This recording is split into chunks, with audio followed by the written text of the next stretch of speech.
शुरुआत करते हैं दोस्तों आज के न्यूज़पेपर के हम एडिटोरियल वाले हिस्से के साथ में। आज दो महत्वपूर्ण एडिटोरियल के बारे में चर्चा करने वाले हैं। पहला एडिटोरियल हम देखने वाले हैं असर 2023 की रिपोर्ट से रिलेटेड है। इसके बाद सेकंड वाला जो एडिटोरियल हम देखेंगे वो इंडिया और यूके की डिफेंस टाई से रिलेटेड है। तो दोनों ही महत्वपूर्ण एडिटोरियल का हम यहाँ पर चर्चा करेंगे, साथ ही साथ में द हिंदू की महत्वपूर्ण खबरों को हम देखने वाले हैं।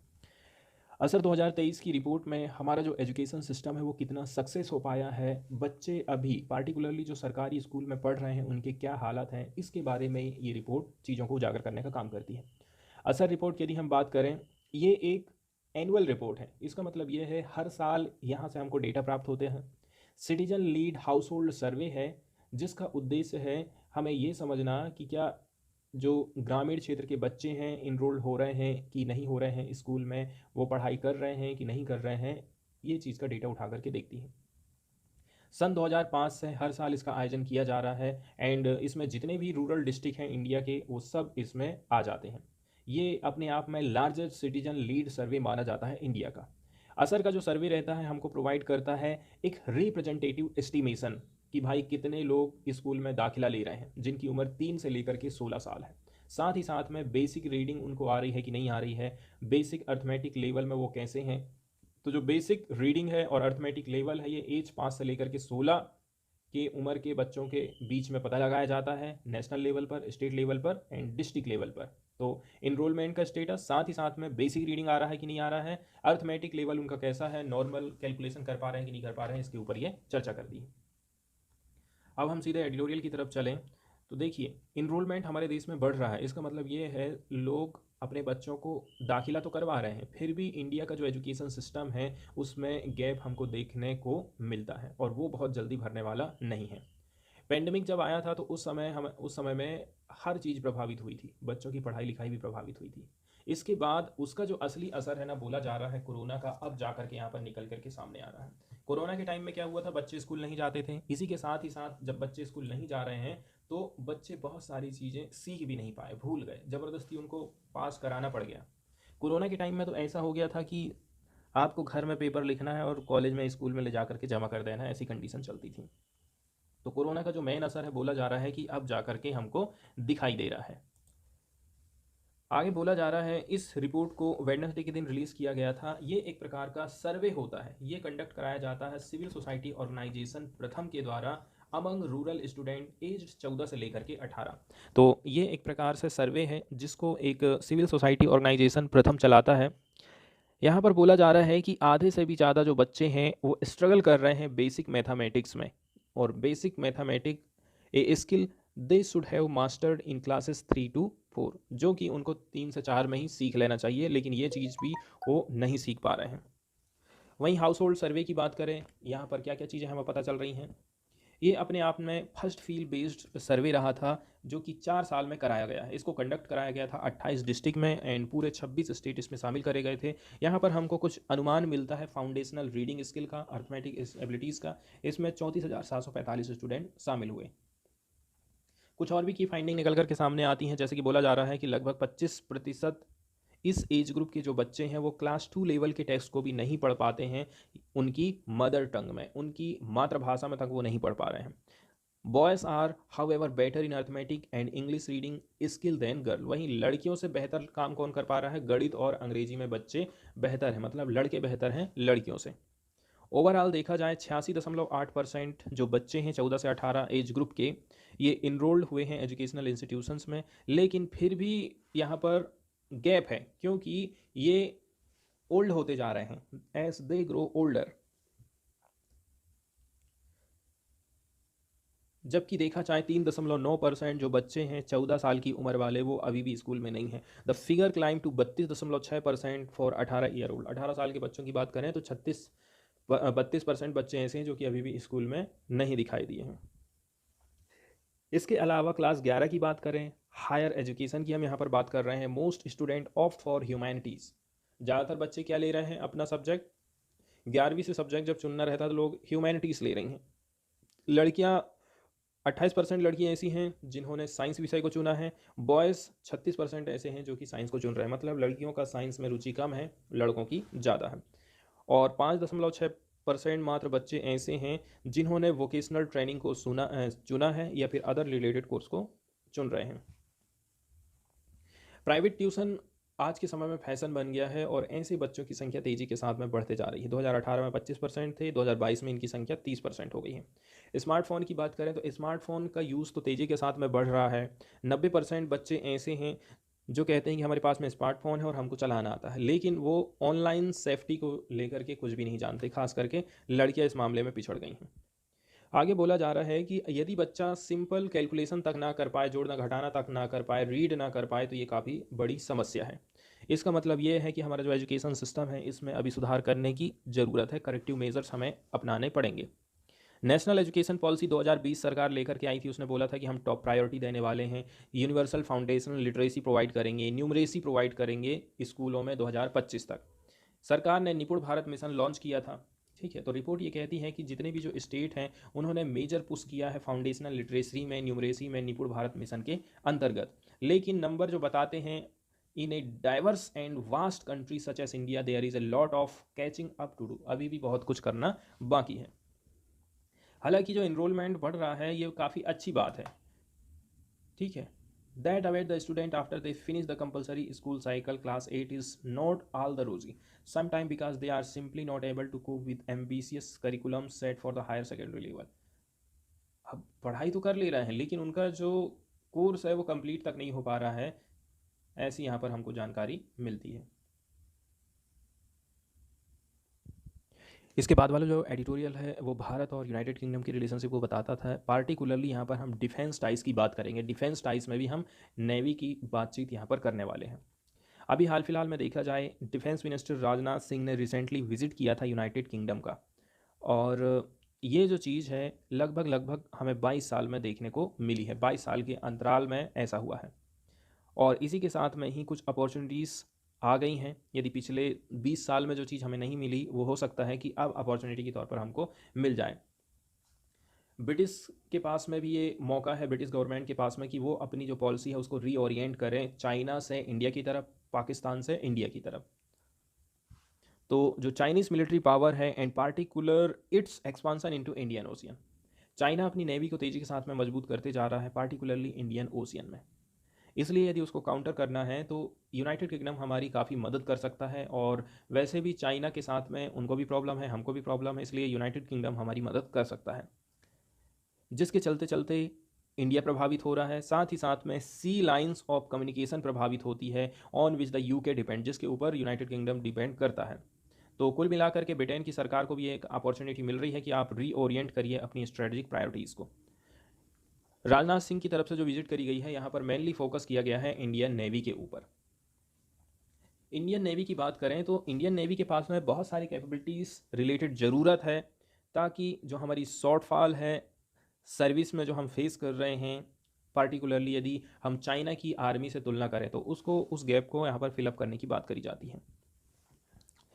साथ ही साथ में जो कुछ की टेक्नोलॉजी हैं उनको सिक्योर करके रखना चाहता है भारत, कि भाई हम यूके से वो चीज़ को सीखें और अपने देश में ही उस चीज़ को बनाना चालू कर दें। ये उद्देश्य है मेन राजनाथ सिंह की विजिट का।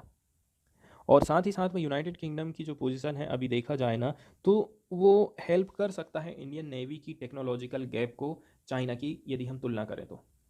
यहाँ पर सबसे बड़ा जो फोकस किया जाता है, बार बार जो उल्लेख किया जाता है, वो है पावर एयरक्राफ्ट कैरियर। मतलब अब बिजली से चलने वाले, बैटरी से चलने वाले पावर एयरक्राफ्ट कैरियर यहाँ पर हो सकते हैं। इलेक्ट्रिकल प्रोपल्सन का यहाँ पर प्रयोग किया जाएगा यदि एयरक्राफ्ट कैरियर को क्या करना है, बिजली देना है या फिर उसको चलाना है, ईंधन की आपूर्ति करना है। तो यही एक की एरिया माना जा रहा है लंदन एंड इंडिया के बीच में, यूके एंड इंडिया के बीच में, ताकि जो कोऑपरेशन है वो बना रहे। किस बात को लेकर के, इलेक्ट्रिकल प्रोपल्सन को लेकर के, ताकि एयरक्राफ्ट को हम ईंधन के रूप में चला सकें। आज के समय में देखा जाए इंडिया के पास में जो कैरियर है ना, ये इसको आप इलेक्ट्रिक propulsion टेक्नोलॉजी के माध्यम से नहीं चला सकते हैं। Queen Elizabeth class aircraft carrier जो हैं, कहाँ पर, यूनाइटेड किंगडम है, किंगडम की नेवी के पास में, ये इलेक्ट्रिक propulsion से चलते हैं and RN has mastered in this technology. और इस मामले में यूके की जो नेवी है बहुत ज़्यादा अपने आप में महारत हासिल कर चुकी है, और यही चीज़ हम भी करना चाहते हैं। ऑलरेडी से देखा जाए हिस्ट्री में दोनों के बीच में इंगेजमेंट रहा है। इंडियन एंड यूके गवर्नमेंट के बीच में इंडियन नेवी को यदि इलेक्ट्रिक प्रोपल्सन टेक्नोलॉजी प्रोवाइड करना है तो इतिहास में इस मुद्दे पर चर्चा चली है। हालांकि जो प्लान रहा है, plan for its parts struggle to overcome the technical challenges associated with electric propulsion। Planning जो हुई तो ज़रूर है, लेकिन यहाँ पर जो प्रॉब्लम आई है, चैलेंजेस आई हैं, उसको हम कम नहीं कर पाए हैं।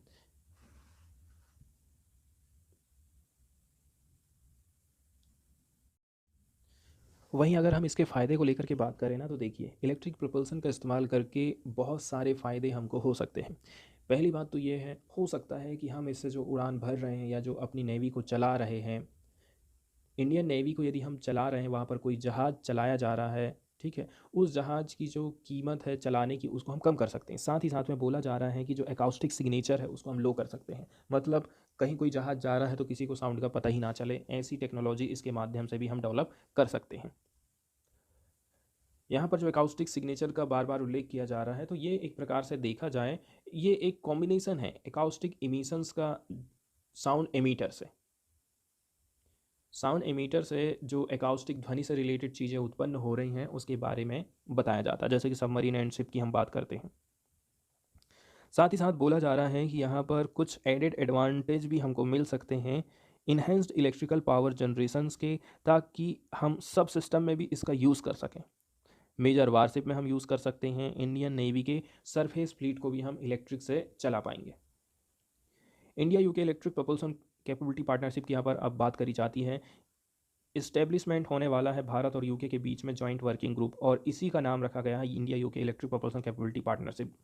इसकी पहली बार मीटिंग हुई थी फरवरी 2023 में, एंड इसके बाद जो है डेलीगेशन लेवल की, प्रतिनिधि लेवल की बातचीत होती है दोनों के बीच में। तो इसका आयोजन किया गया था royal navy frigate HMS Lancaster के द्वारा।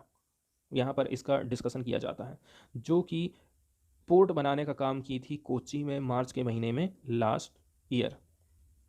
काफ़ी लंबे समय से बातचीत चल रही थी, कैसे करके ट्रांसफ़र किया जाएगा टेक्निकल नॉलेज को इंडियन नेवी को।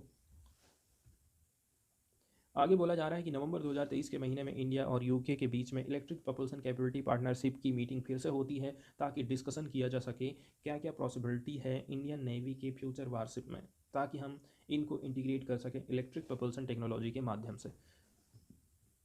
आगे बोला जा रहा है कि ब्रिटिश सरकार एग्री हो गई थी, ये हमारे देश के लोगों को, इंजीनियरों को ट्रेनिंग प्रोवाइड करेगी, साथ ही साथ में बना करके भी इलेक्ट्रिक propulsion सिस्टम हमको देगी, साथ ही साथ में इंफ्रास्ट्रक्चर ज़रूरी जो कुछ भी है उसको खड़ा करने का काम करेगी। अब बोला जा रहा है प्रारंभिक तौर पर ये जो टेक्नोलॉजी है ना, ये एक्सपेक्ट किया जा रहा है कि टेस्ट किया जाएगा लैंडिंग प्लेटफॉर्म डॉक्स में। इसके बाद सरफेस वेसल्स के ऊपर इसको हम परीक्षण करेंगे, जैसे कि गाइडेड मिसाइल डिस्ट्रॉयर में, जो कि बिलोंग करते हैं नेक्स्ट जनरेशन वाले हथियारों के साथ में। रिप्लेसमेंट लेवल है इनका 6000 टन का। चैलेंजेस बहुत सारे हैं, क्योंकि देखिए भारत अपनी नेवी को थोड़ा सा नया करना चाहता है, चाइना भी अपनी नेवी को तेज़ी के साथ में बढ़ाते जा रहा है इंडियन ओशियन में। एक और जो चैलेंज है वो पाकिस्तान का है। हो सकता है कि हमें यदि सामान देगा यूके तो पाकिस्तान के साथ उसके रिलेशन ख़राब हो सकते हैं, ये भी डर उसके मन में रहता है।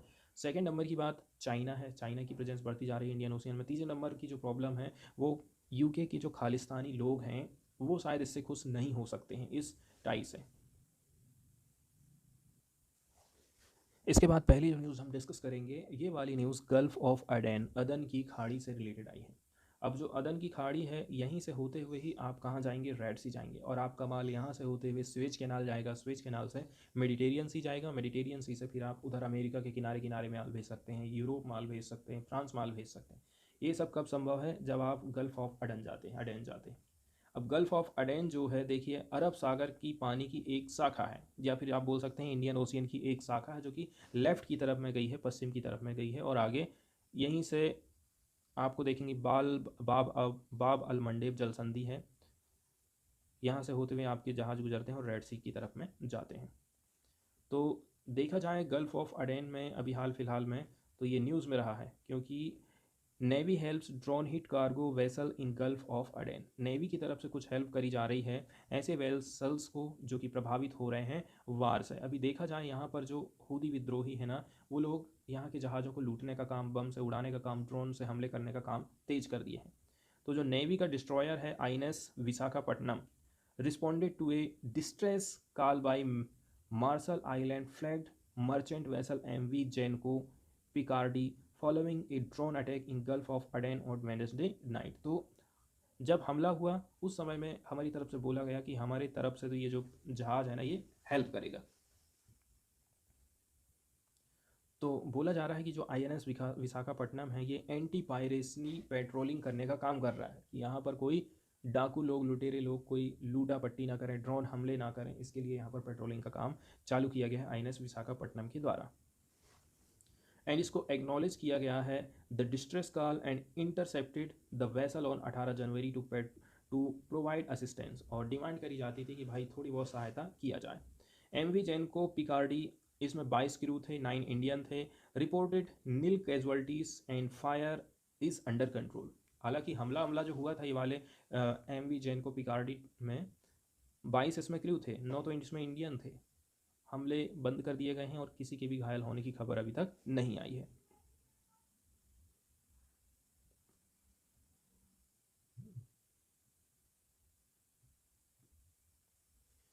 इसके बाद नेक्स्ट वाली जो न्यूज़ हम देखने वाले हैं ये इंडियन स्पेस रिसर्च ऑर्गेनाइजेशन से रिलेटेड है। यहाँ पर बोला जाता है कि इंडिया इसरो की तरफ से अपग्रेड किया गया है इसका डिस्ट्रेस अलर्ट ट्रांसमीटर सिस्टम को, ताकि फिशरमैन को जल्दी से जल्दी हम वार्निंग दे सकें। इंडियन स्पेस रिसर्च ऑर्गेनाइजेशन ने डेवलप किया है एक इम्प्रूव्ड वाले डिस्ट्रेस अलर्ट ट्रांसमीटर, शॉर्टकट में क्या बोलते हैं, डेट बोलते हैं इसको, डिस्ट्रेस अलर्ट ट्रांसमीटर। यहाँ पर एडवांस्ड कैपेबिलिटीज़ मिल गई है इस मशीन में फिशरमैन के लिए।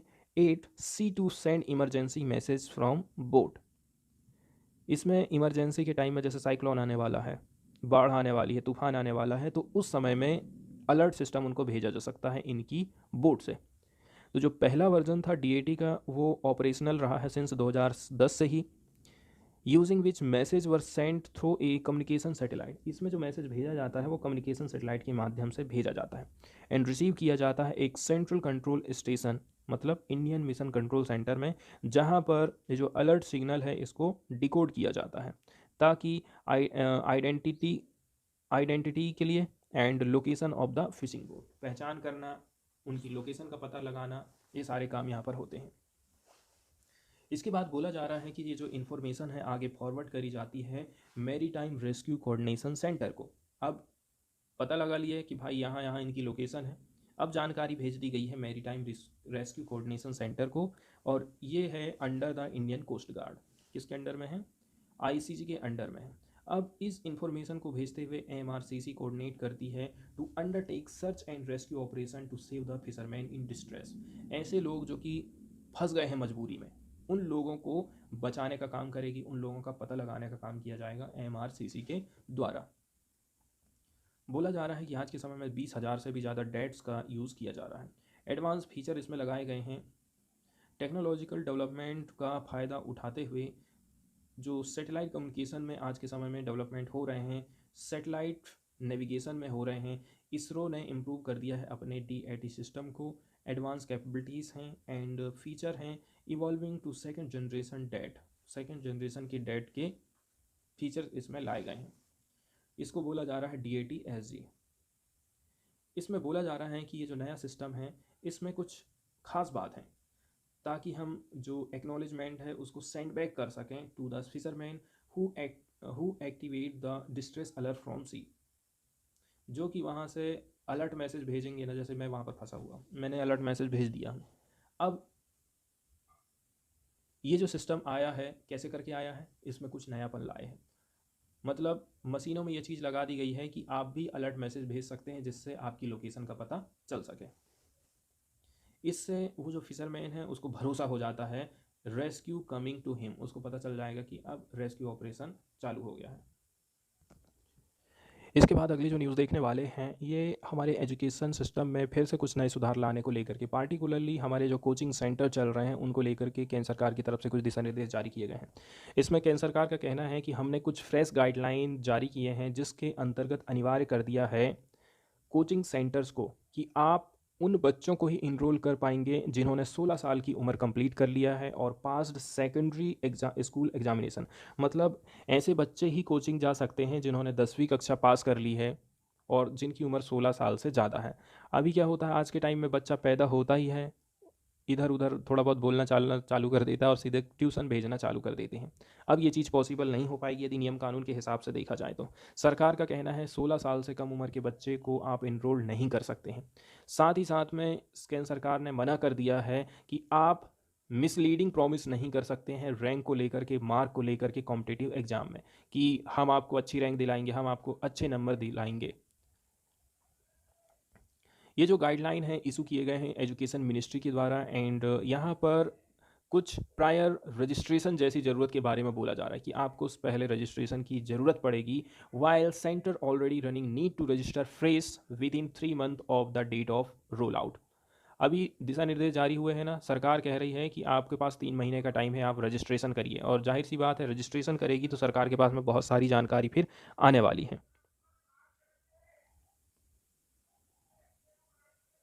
आगे बोला जा रहा है कि जो कोई भी कोचिंग सेंटर है shall engage tutors having qualification less than graduation. Graduation से कम कोई होना नहीं चाहिए, जिसका ग्रेजुएशन है वही पढ़ा सकता है, ऐसा सरकार का कहना है।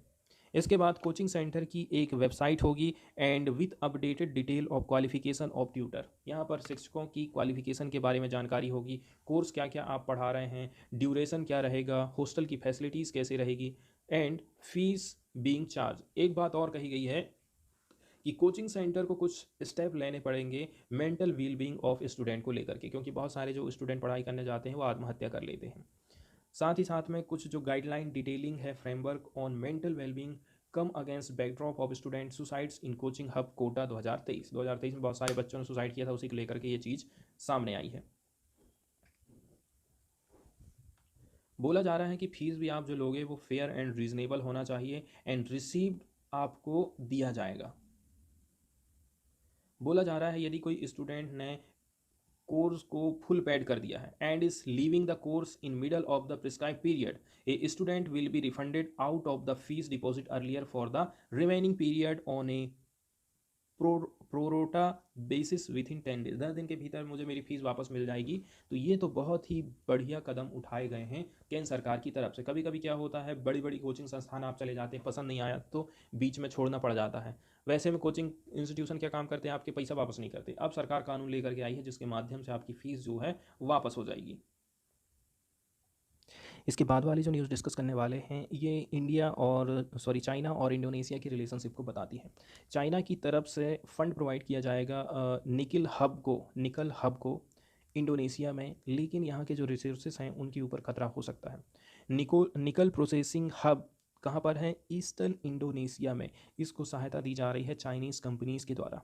इस stoking deforestation harming the right of local, ऐसा कहना है एनजीओ का। तो बीजिंग ने क्या काम किया है, काफ़ी बड़ा जो पैसा है वो यहाँ पर खर्चा करने का काम किया है, क्योंकि बीजिंग को इलेक्ट्रिक व्हीकल बैटरी बनाना है तो यहाँ पर उसको निकल की ज़रूरत पड़ती है।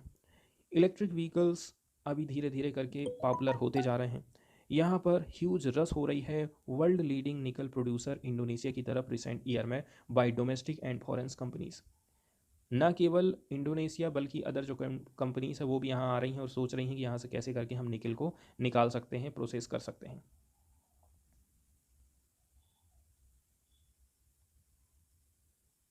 और पार्टिकुलरली ये जो एनजीओ है अमेरिका पर आधारित है, और जाहिर सी बात है अमेरिका इस कदम से कैसे खुश हो सकता है कि जहाँ पर हमें हाथ डालना चाहिए था वहाँ पर चाइना हाथ डाल रहा है। हालांकि ये जो चीज़ है एनजीओ की तरफ से आई है, इसलिए हम इसको पॉलिटिक्स तो नहीं कह सकते हैं। तो देखिए, बोला जा रहा है कि चाइना यहाँ पर पैसा इन्वेस्ट कर रहा है, डिफॉरेस्टेशन का काम हो रहा है, पेड़ पौधे काटे जा रहे हैं, यहाँ की हवा को दूषित किया जा रहा है, पानी को प्रदूषित किया जा रहा है, साथ ही साथ में ग्रीन हाउस गैसेस को इमिट किया जा रहा है कैप्टिव कोल प्लांट के माध्यम से। ये बात कही गई है US based NGO climate right international के द्वारा। इसने एक रिपोर्ट जारी करी थी वेडनेसडे के दिन। बोला गया है कि कम से भी कम 5,331 हेक्टेयर जो ट्रॉपिकल फॉरेस्ट है उनको काटा गया है निकिल की माइनिंग में। जगह का नाम है हाल महेरा। लगभग 2.04 metric tonne greenhouse gases emit हो रही हैं। प्रीवियसली स्टोर हो इतना स्टोर था अभी तक कार्बन, यदि पेड़ पौधे वहाँ पर थे, तो अब काट दिए जा रहे हैं तो जाहिर सी बात है कार्बन एमिशन यहाँ पर तेज हो जाएगा। तो यहाँ पर जो ऑपरेटर है इस पार्क का वो एक जॉइंट वेंचर माना जाता है चाइना बेस्ड कंपनीज क्या है सिंगशेन हुआओ कोबाल्ट एंड जेंसी होल्डिंग ग्रुप के माध्यम से। इसके अलावा फ्रांस का जो आर्मेट है ना कंपनी, वो भी यहाँ पर इन्वेस्ट करने का काम कर रहा है। लोकल पीपल के बीच में इंटरव्यू हुआ था एनजीओ के साथ में। बोला जा रहा है कि जो कंपनीज हैं with the help of police had also engage in land grabbing and intimidation of indigenous people. जंगलों में जो रहने वाले लोग हैं उनको यहाँ से भगाया जा रहा है, पुलिस के माध्यम से उनका जो लैंड है उसको ग्रैब किया जा रहा है, लूटने का काम किया जा रहा है, ऐसा कहना है। इंडस्ट्रियल पार्क ने 5 कोल्ड पावर प्लांट लगाए हैं ताकि इसकी स्मेल्टिंग फैसिलिटीज़ हो सके सन 2018 से ही। एंड और भी प्लानिंग कर रहा है कि हम 12 ऐसे और भी ऐड करने वाले हैं, जिसके माध्यम से और भी ज़्यादा कोल को जलाया जाएगा देन स्पेन और ब्राज़ील यूज़ एनुअली, ऐसा कहना है इस ग्रुप का।